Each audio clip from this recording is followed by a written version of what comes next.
Great, thank you for joining us. You're at this panel session from printing press to superintelligence, infrastructure for the next great unknown. So we are definitely going from the print press to superintelligence after all the keynotes. My name is Woo Jin Ho with Bloomberg Intelligence. I'm the hardware and networking analyst at Bloomberg Intelligence, which is the research arm. I'm happy to have with me Phil Lawson-Shanks from Align Data Center and Ken Patchett from Lambda. Before we kick things off, I want to have each of our panelists to have introduce themselves. Sure, thank you. Oh, 1, 2, 1, 2. Oh, Can you hear that guy? I can. 3, 1, 2, It's great. 3, 1, 2. I like this best. Oh, there we go. 1, 2. There we go. There we go. I must have knocked off. Apologies. Rookie move. So Phil Lawson-Shanks, I'm the Chief Innovation Officer at Aligned Data Centers. We are a Americas-based, privately held data center company specializing in building the most sustainable product for the hyperscale community and hyperscale type users. I'm Ken Patchett. I'm the Vice President of Data Center Infrastructure for Lambda. And Lambda is building a GPU AI compute cloud platform to bring technology to the masses. All right, so let's kick things off. So look, there's a reason why both of you are here, right? Align and Lambda announced a partnership back in May. So walk us through the process, right? Because you're the customer and you're the vendor in this case. Lambda, Ken, walk us through the process in selecting why you chose Align. Well, I think it's important to understand that when you pick your partners, they have to be like-minded. They have to think about things philosophically the same way. And when we were looking to put data center space out, we wanted to find somebody who understood that fundamentally hardware changes much faster than the DNA of a data center can change. And so in talking with Aligned, what we found is a partner who thought that same way, and we're building for that, so that if we were to invest with them and start to build our data center space out and put our hopes and our dreams on their ability to complete a construction project on time, yep. I wanted somebody who could fund it, who could make it happen, who had good engineering resources, but also really understood that things change and they're able to adapt quickly. And I think that Aligned has a pretty good model that lets me future-proof. Got it. So talk about the model, Phil. Sure. Right. So we designed a modular architecture, and to be frank, we did that purely to manage our supply chain years ago. We found it was necessary to use factory-style manufacturing to create these modules that we could then build in factory, secure all of the offshoots, the materials, so there was a lot less waste on the site itself, and then just distribute those to the sites. Because obviously, as we're building buildings, some accelerate, some pull back, but it gives us that flexibility to move components around. But now having that component mindset, obviously, as Ken said, things are changing. As we've heard even today, things change so fast now. Typically, we would build a data center, we'd monetize it over 25 years. Our clients would take a lease for a 5, 15, 20-year term, and their tech refresh would be every 8 years or so. Very manageable. And frankly, the technology requirements weren't that dramatic from one cycle to the next. Now we're seeing enormous swings. As we've all heard today, we're much higher density, much higher weight, much different cooling requirements and power distribution. So having the ability to switch and change in an existing fabric of a building is essential. Even as we're designing and building, in flight, we can change key components without changing any of the permitting requirements that we have to go through. So it's essential to be nimble and to work closely with great clients, great partners, and understand their needs and see it as a holistic building. It's not just building a rack or a cage or a suite. Now the building is part and parcel of the core infrastructures that our clients want to distribute. All right. So when I was doing research on Lambda as well as Aligned, right, the definition of a data center has changed over the past, I would say, 3-4 years, as you were alluding to. Yeah. So help me understand the difference between what an AI data center is today, and I even think the definition continues to evolve, and versus the traditional data center, because I'm assuming in your early beginnings, you were putting in a lot of these GPU racks in traditional data centers to help run your business. Ken, how do you define that, and the change of what an AI data center may be? Well, actually, in my beginning, I was putting in 1 kilowatt racks in 35,000 square feet to have a 2 megawatt data center, thinking I was really something special, right? Yep. And when you think about the changing technology and the problems that we're facing today, it really is to get out of our own way. We're dealing with people and things that are, I guess I'd say Phil's and my age, that have always built this box. We built it this way. We spend all of our time trying to figure out how to standardize, all of our time figuring out how to make things look exactly like this, which, by the way, is now manifested as a constricted pipeline because we're all trying to buy the same stuff because we all have these standards. The data centers that I built in early 90s and all the way through, like the first Facebook data center in 2010, there's an 11,000% decrease in white space necessary to support the servers than used to be in like the early 90s. So in other words, I went from 2 kilowatt racks, 1,000 of them, right, to a 2 megawatt data center to 7.5 megawatt racks, right? Oh, excuse me, 7.5 megawatts in 16 kilowatt racks. And then all of a sudden, I'm in 35,000 square feet. But now, I can take a VR200 and I can put 50 megawatts, 54 megawatts to be exact, in 9,000 square feet of data center space. So the data center space has shrunk. So now a data center is a holistic engine. It's not just a separate facility and a server. Mm-hmm. So if I think about it now, I look at data centers, if I looked at them from space, it looks like a motherboard. Right in the middle, I got this little spot called the white space, and everything else around is all supporting flow and work and electrical movement that has to happen. So data centers have changed dramatically. And so we only changed rack density to where we had to change the building in 2024. For the last 25 years, we've been building 2, 4, 6, 16, maybe 20, maybe 30 kilowatt racks. But in 2024, boom, we hit 44 and 50 kilowatts. And I thought, oh man, that's about it. That took 20 years to do. Same building. All we did is tweak things a little bit. But all of a sudden, in 2025, I'm doing 230 kilowatt racks. In 26, I'm doing 600, 800 kilowatt, and then megs. Our data centers haven't been able to keep up with that. The old data centers, we can't build those anymore. Right. We have to fundamentally transform what we're doing. And that's what we're doing with our partners. Right, and Phil, how are you supporting that, right? Because given the pace of change, because like Ken said, a couple of years ago, we're talking about 110 to, possibly 200 in the timeline, and now we're seeing 1 megawatt racks on the roadmap. So how do you support that, especially with your facilities? Yeah. So, and as I say, we designed our buildings from the onset to look like a hyperscale data center. No raised floor. Our cooling that we invented and continue to deploy for air gave us a huge advantage. We could do 50 kilowatts a rack at very low PUE. We always have an internal liquid loop. So we have water in the building as a closed loop system. 2 years ago, we saw the need, I was actually on the committee for OVR3, the water-cooled rack, and we saw the need for that. And we looked at the marketplace for CDUs, and we saw that there were some, but they weren't really fit for our purpose. So we designed one, and we designed it specifically so it could be interoperable and replaceable with our air cooling. So that gives us the ability, as density increases, an existing client, so your density changes, you're moving to VR whatever 200 is next, yeah, and then Feynman and so on. We can then pull out the air cooling and deploy in liquid cooling, liquid to the rack. Mm-hmm. It may go liquid, we're doing single phase, dual phase will come. I don't know about immersion, but anyway, we'll see how that goes. But it gives us that flexibility to change the cooling, because cooling is the hardest thing, because that's a huge amount of money that's usually depreciating the cost of the building.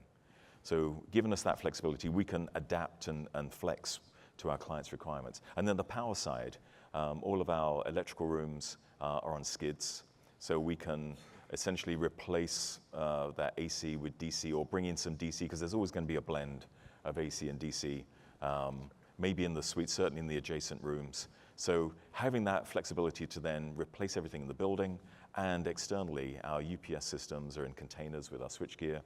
We can upscale those, our gens, we can upscale those. So again, it's, and also the heat rejection, the ability just to flex and change, because we'd never seen anything like this. This is ridiculous. Well, it's great ridiculous, it's fantastic ridiculous. No, it's ridiculous. Yeah. But it takes us between 9 and 16, 18 months to build a new building from scratch. generally based on permitting and power availability and all of that.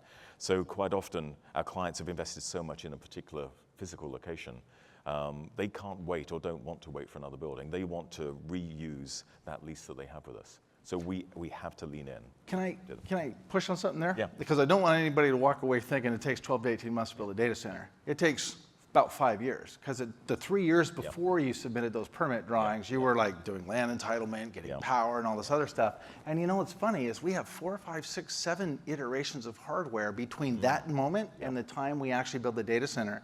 So think about this. I'm trying to collect the data center at the right time, that I put the right GPU in at the same time. And if you're wrong, you're $1.5 billion or more wrong. Exactly. Right? Yeah. It's a big deal. But I think the importance here is that the modularity of your data centers, right? Exactly. But to your point of, planning process of 5 years in arrears, but now you have to plan for 15 to 20 years ahead. Yes.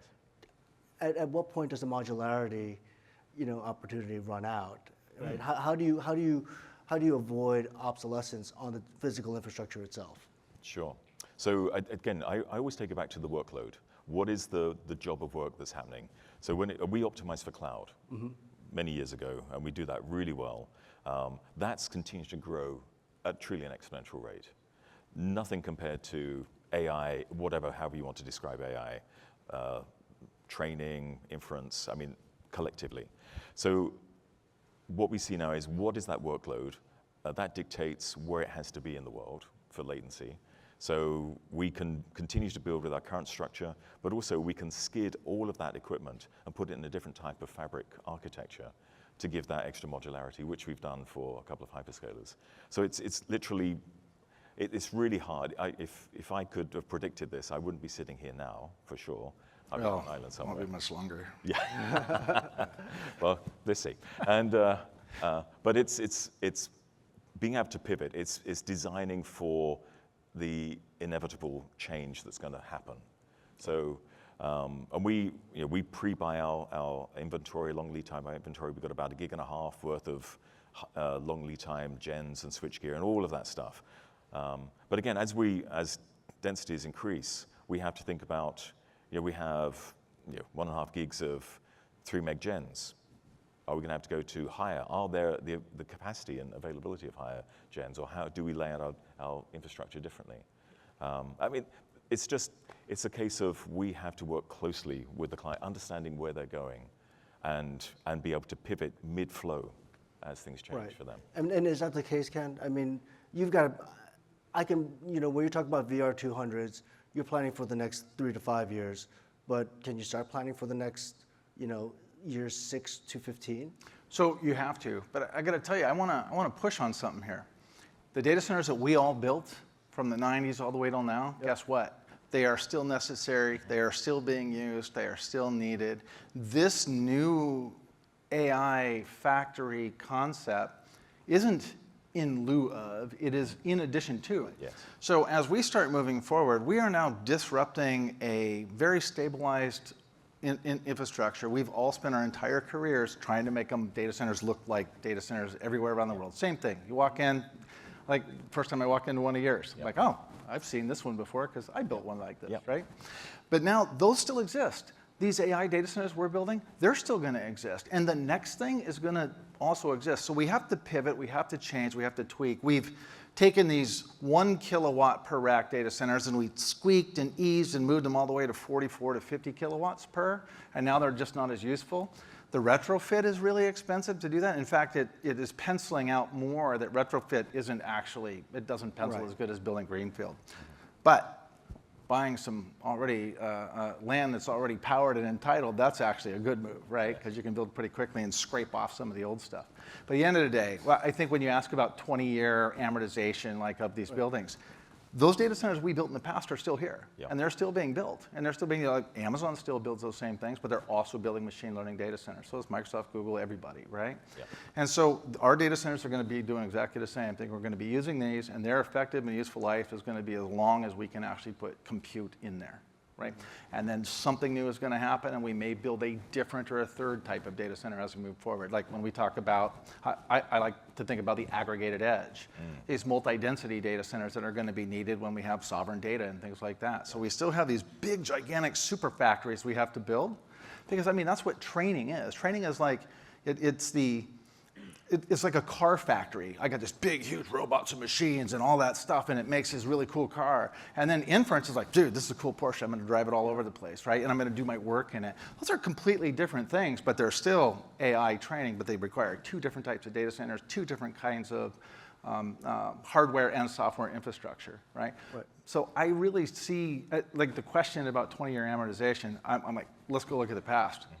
We still have those buildings, and we're still using those buildings. We're going to keep using these ones too. Right, perfect. So I also want to talk about site acquisition, right? We were both, hinting at it, right? You had to pick the right spot. DFW, Dallas-Fort Worth, is one of your major sites. Abilene, we all know about Stargate and Abilene. How do you plan for your next sites, right? For the next several sites, but given what Dan Rabinovich said with his Meta keynote, they're planning, the 5 gigawatt data center by 2028. So how do you select the next site? Talk about site selection. So for the last, since I've been at the company, we've been land banking for the last 7 years. And they've got increasingly bigger and increasingly broader. But we built that on the basis of we knew where the internet was or where it was going to be, because that was the guiding factor, always assuming we'd have power. Well, we're in a different world now. So we still have those land modules, and now we're looking at how we power those differently to bring those up. But that's essentially it. But it's all a partnership. I mean, you have the major zones in the Americas and globally. So around those and peripheries of those, as fiber gets more, as interconnection becomes faster, latency issues drop. But new zones are required. And right now, most of those new zones are based on availability of power. So we move very quickly. We used to have one guy doing all our land acquisition. He has a team of about 15 now. And he also did power, and there's a separate team doing power procurement.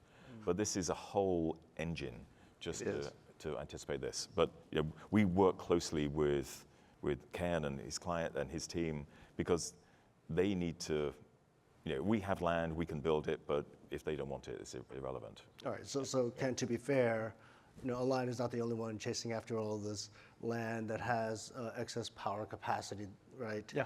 How do you manage those economics, over the next 3 to 5 years? Because have the economics changed, first of all, because everyone's chasing after the same plot of land, and how do you manage that in terms of trying to keep your business profitable? I think the most important thing to understand before I fully answer that is the opportunity we all have before us to shepherd in this new age of superintelligence is this big, and the people that are in it is only this many. There's no room for Fight Club and that kind of, it's co-opetition. I'm seeing wholesale and build-to-suit data center constructors talking together like I've never seen them talk before. It used to be like total Fight Club, right? We have a big problem that we're all trying to do. We're fundamentally changing some institutional norms. And so you talk about bringing up new regions, that's exactly the way I'm thinking about it. So here's some baseline. You have to be intentional. You have to commit, right? And you have to do it with your partners. If you try and do it by yourself, first off, you can't afford it alone, right? But secondly, you're going to make some really, really big mistakes. You need a really strong team. And like you said, one guy used to be it. And I remember old Google when I was like early there. We had one guy running around doing the same thing with his secret cloak and dagger self, right? And now there's a huge org. So when I think about this, I think about this rising tide floats all boats. We have to work with our partners. But more importantly, to open up these new regions, we are changing fundamentally the way, let's say, our power grid infrastructure works. I think nobody here would say that while we don't have to use natural gas to source something. But I want you to think about like the history of even like the world. We had to build dams for big, huge hydro, right? Think about a training data center as that dam now. Think about small little power generation stations that were like local to a community. Think about that as like inference now. Think about the fact that we took a road, then we turned it into like a little highway, then we turned it into a super highway. We're doing all of that right now, so we're disrupting a lot of the institutional norms because of the scale that we have. And I think what's going to happen is we're going to open up these new regions. We're all going to figure out ways to power and energize our data centers that aren't specifically connected to the grid yet.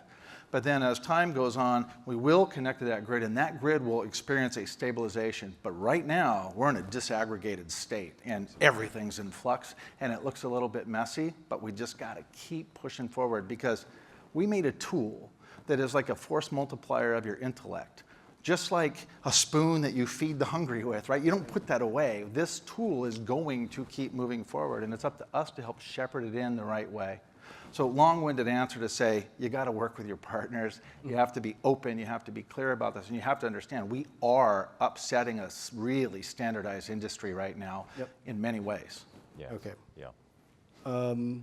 Same here, right? Yeah. I mean, how do you do your land acquisition and create the contracts and the economics based on, from on 2025 numbers when the data center won't be built until 2027? Yeah, well, you have to have good capital partners Yep. to do that.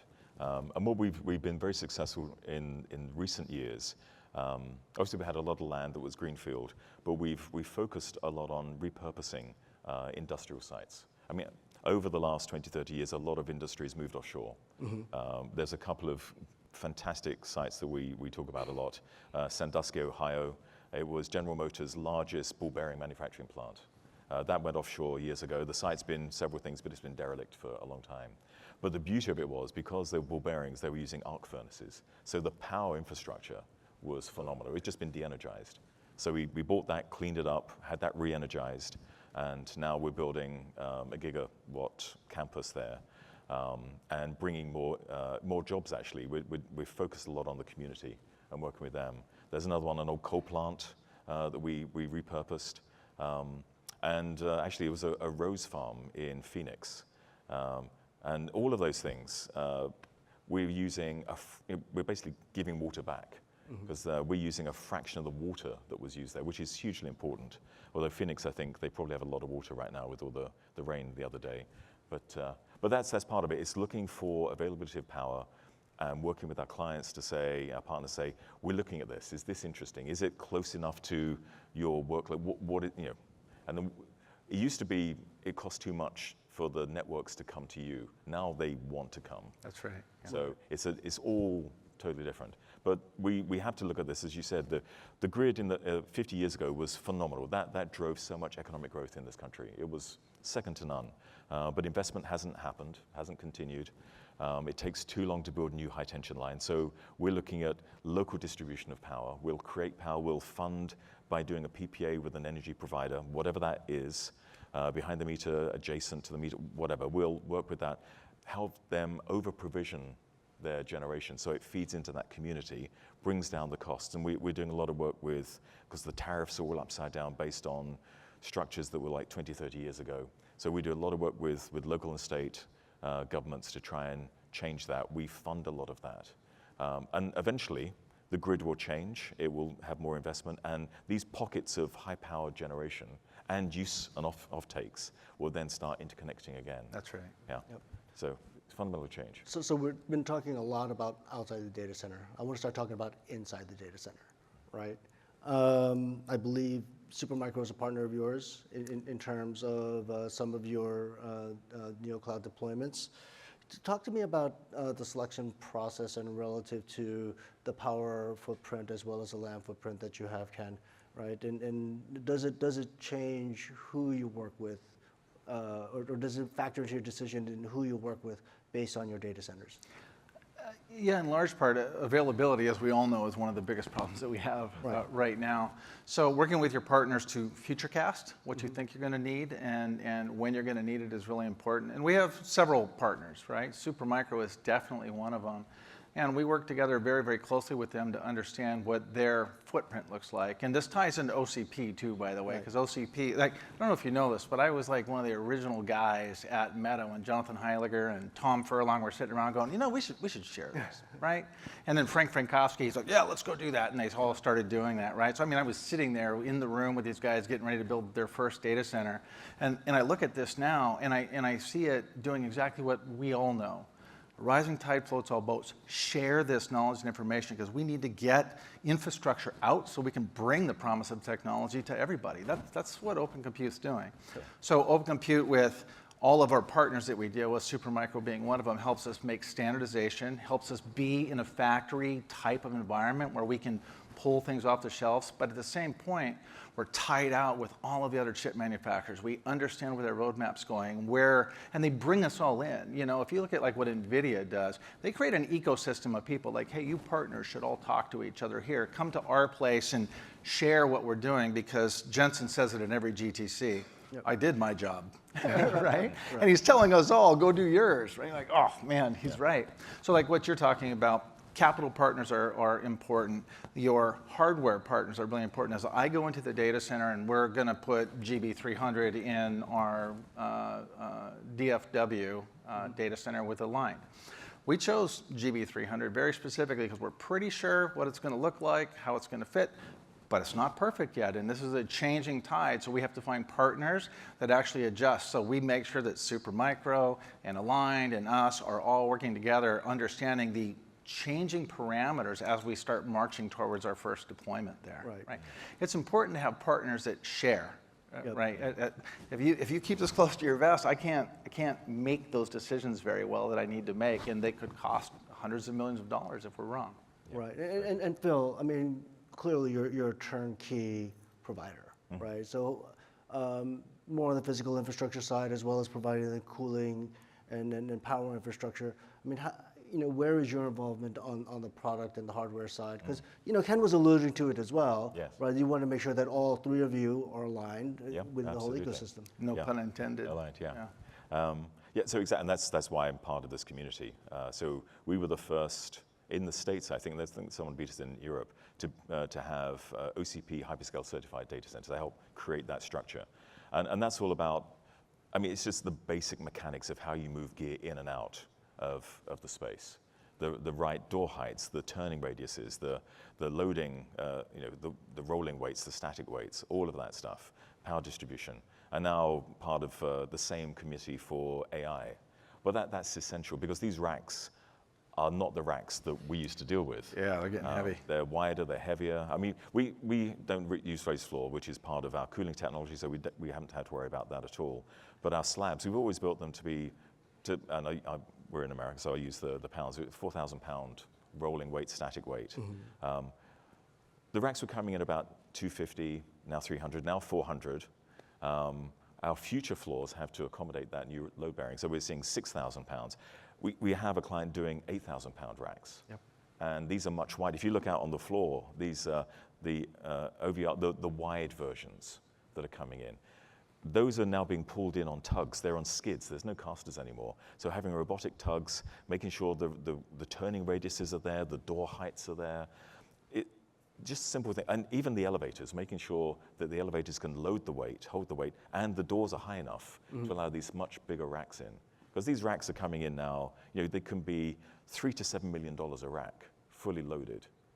You can't have any tilting issues or, it would be a very bad day. So just the accommodation of the facilitation of bringing equipment in, maintaining it, taking it out, the liquid loops that we maintain, we're part of all of that. We're part of the committees for OVR3, as I say, the technical water specifications.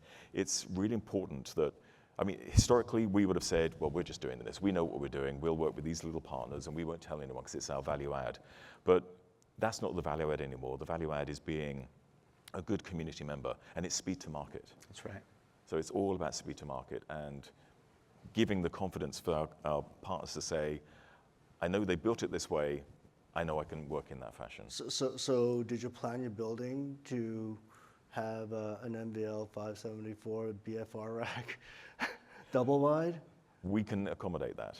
There's some retrofit given when we designed it, that wasn't specified. Yes. But we can retrofit for that and accommodate that. We're planning for exactly the same thing, 600, 800 volt DC racks. So the interesting thing to think about here is why, again, we all have to partner and tweak each of our products as we go. Because, again, we're building a holistic product here. We're building like a machine now. We're not building a data center and it has a rack in it.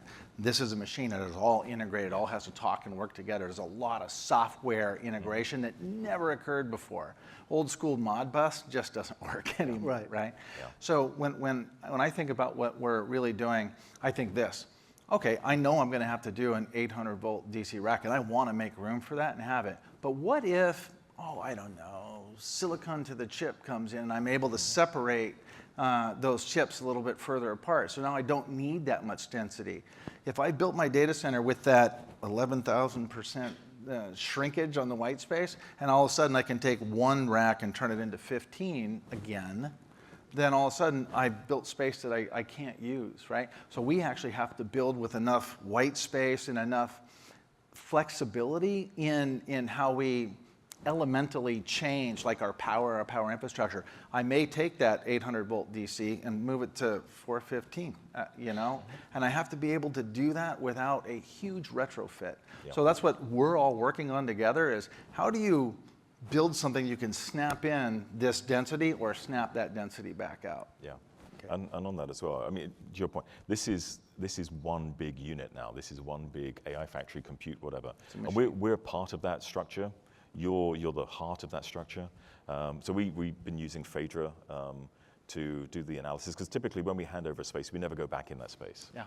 But to be able to have that AI module to understand the load profiles that are happening, the cooling elements, all of that, and then expose that to Ken and his team. So as they're seeing their workloads shift and change, they're seeing how our building is reacting to that and flexing with that. It enables a much more holistic view to minimize energy, maximize cooling, maximize the token generation. And the energy grid sees it too, and they're not too pleased about that. Yeah, absolutely, yeah. All right, I'm going to shift gears a little bit. Yeah. Because we've been talking about big, Yeah. right? I'm going to talk about small. Let's talk a little bit about the edge, right? And I'm curious what the requirements of the edge and how they differ versus the bigger deployments that you have. Because I'm assuming your deployments are running around 10,000 to 40,000 GPUs, right? But the edge, you don't need as much. You want to get close to the customers. How do you think about it, Ken and Phil? How are you thinking about it in supporting that? Sure. I'll go. Yeah.